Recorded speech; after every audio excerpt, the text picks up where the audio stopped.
Well, yes, there are. And I think the thing about the walking message, which has not been widely understood, is that it really is one methodology which has these multiple outcomes. I think if we think it through, we realise that walking is actually very good for us individually in terms of our health. And all our surveys show that people actually want to walk more. They want to walk more and more often. Although they feel very often they're prevented from doing that by environments which are not conducive to that. You know, when they open their front door in the morning and see streams of traffic going by and realising there's nothing they can walk to because it's all been put too far away, then they're stopped from walking in the way that they want to. But they know that it will bring them a health benefit, and indeed it's being recommended as the most important intervention that health promotion professionals can make, is to get people to walk more, because it not only ticks all the boxes in terms of cardiovascular disease prevention and obesity reduction and many cancers, but it's something which we can incorporate into our everyday lives relatively easily. As a walk in the morning, a walk in lunchtime and a walk in the evening will get you your cardiovascular disease protection just as part of your normal life. You know, you don't have to join a gym, you don't have to spend any money or buy a uniform or join a team or anything like that. And so it's something which people can do without making New Year's resolutions and without doing something different in their lives particularly. And it can become a lifetime activity. So in terms of individual benefits, I think those are relatively clear and people understand them, but we need to then be creating conditions in which they can operationalise that, if you like. They can actually do that for themselves. But it's the community benefits we're really beginning to understand now, that there's a whole ruck of things that walking does, such as improving community cohesion, improving social inclusion, reducing pollution as well, improving children's health by getting them to walk to school, improving the neighbourliness, if you like, of areas. All of those things we're beginning to understand, that more walking creates those kind of conditions in which cities can really function in attractive ways. But then the icing on the cake is the evidence we've now got from all over the world that it's absolutely necessary for economic health as well. And if you want good quality retail, and if you want people to come and use your city centre to stroll and wander and people watch and window shop and stop and have a chat and then sit down at a pavement cafe and, you know, have a rest for a while and then gather your resources and get up and go shopping again. These are the things that people want to do, and you need to create that high quality public realm and good quality walking environments to do that. And indeed I'm convinced that the adage that we need to be following is that the slower we travel, the more we spend.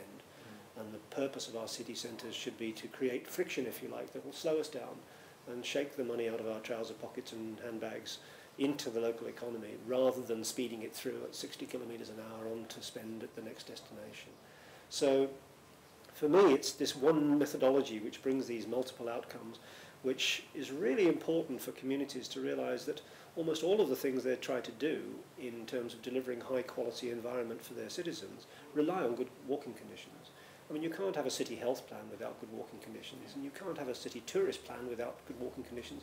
Your retail depends on good walking conditions, so do crime and disorder issues, so do so many things that our cities strive to do.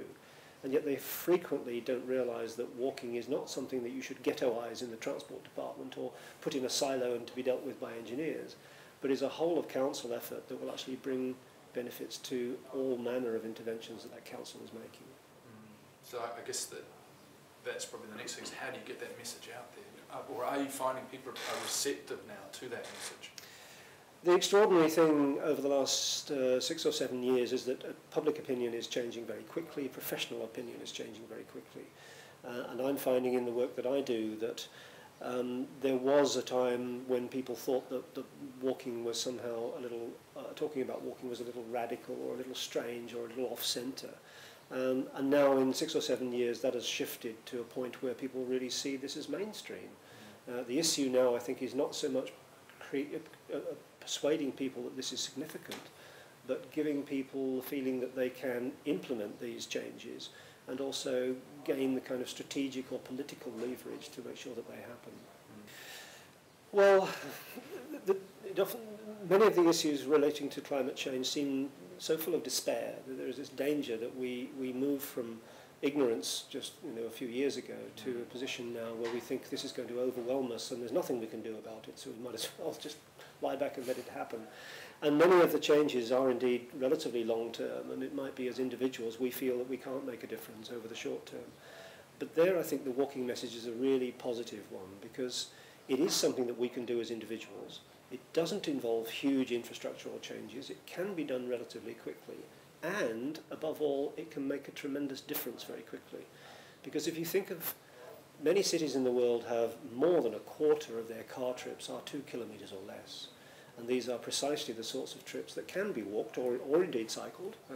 A kilometre will be a very short time to walk that or to cycle it. And these are exactly the kinds of car trips that are the most damaging to the environment, because they're cold start, highly energy intensive, highly polluting trips that we should be getting off the road. And here's the mechanism for doing this. And it just so happens that this mechanism for doing it will actually make your town a lot nicer place to be and make you healthier as well.